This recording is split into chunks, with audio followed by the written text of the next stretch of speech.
Every kingdom has its heart. For the Ngonnso people of Cameroon, that heart was not a crown or a throne. It was a woman carved in wood, clotted in cowries, carrying centuries of memory. Her name, Ngonnso, and understanding what she is and how she left Ngonnso land is the only way to understand the wound that still hasn't healed. I am Joadre. Let's uncover Africa's untold stories. What exactly is Ngonnso? Ngonnso is a deity embodied in a carved wooden statue that is adorned with cowrie shells. So I hope I pronounced that name well, people of Cameroon. Please help me. It is written on the screen. She was created in honor of Ngonnso, the founding mother of the Ngonnso Fondom kingdom. And this is in Cameroon. So based on the Ngonnso people's worldview, she's also regarded as an incarnation of the Ngonnso people. So how did Ngonnso land in the hands of the Germans? In 1884, as a result of the Berlin Conference, we all know the Berlin Conference, Cameroon became part of the German Empire during the Berlin Conference. Indirect contact already happened in the 15th century when the Portuguese arrived at the northern coast of present-day Cameroon. But the German explorer, Dr. Eugen Tintgraf, made the first real direct European contact with the Barfoot in April of 1889. These people were living on their own or in peace, at least part of the expedition force of Lieutenant Colonel von Pavel. I think that was like 1901 to 1902. So they marched from Babungo, and on January 12, they camped at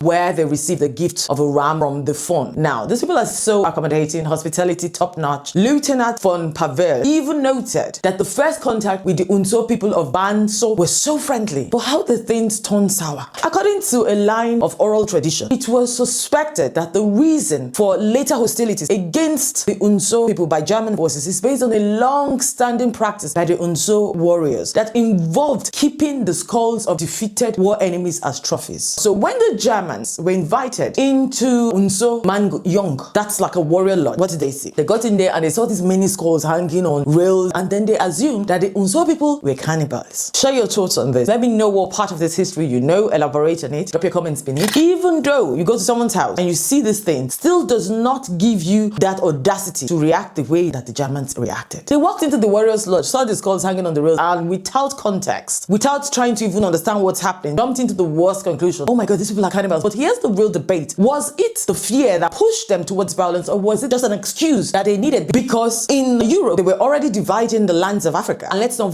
forget that in this era, German colonialists were moving into a brutal, violent colonial era. Instead of trying to understand what is happening here, the Ngonnso worldview, what is this? The Germans defaulted to suspicion. And suspicion in the hands of an occupying force is always very dangerous. Hostilities began between October and March with the arrival of a well-armed new expedition. This was not now like friendly visitor. This was now armed, well-armed expedition. It was reported that this new group severely beat a man and left him dead, and also hit an elderly with the butt of a gun. These aggressive actions prompted a retaliation by the Ngonnso, who attacked the expedition camp with about 1,200 men. Let's always remember that when I'm talking about some of these stories, the first thing you have to think about is where's the location, geographical location. This is in Africa, part of the regions that's Cameroon today. Germans, that's not their native land. So why are you there with 1,200 men? Is it an expedition or a planned invasion? Sadly, the defeated Ngonnso surrendered to the Germans. And once they did, part of the terms were to supply indigenous labor for coastal work and to build roads for their new German elites. Now, so other people that sit down, I saw one TikTok video with one elderly white woman saying, but we brought a roads, rail network. There are some good things that came out of colonization. Most of these road networks that you're talking about, these rail networks, they were built for your government elites. They were built for you to be able to export things out because you needed the resources. Very typical of them is always that they want forced labor, because that's how you afford the things here in the West, by exploiting people, forced labor. Because all those things that were being built in the 20th century, most of them came from forced labor. That's why it was cheap for you to be able to afford it. A new system of taxation, administration, and labor was imposed upon the Ngonnso people by the imperialists. First the German colonialists and then the British colonialists. Now that we know what happened between the Ngonnso and the Germans, let's talk more about Ngonnso, because that's what this story is about. Ngonnso serves as an important connection to the founding history of the Ngonnso Fondom. She's named after Princess Ngonnso, who left Refem in the Adamawa region of Cameroon in rebellion against the choice of a successor to the throne, and established a new Ngonnso Fondom, of which she was the leader.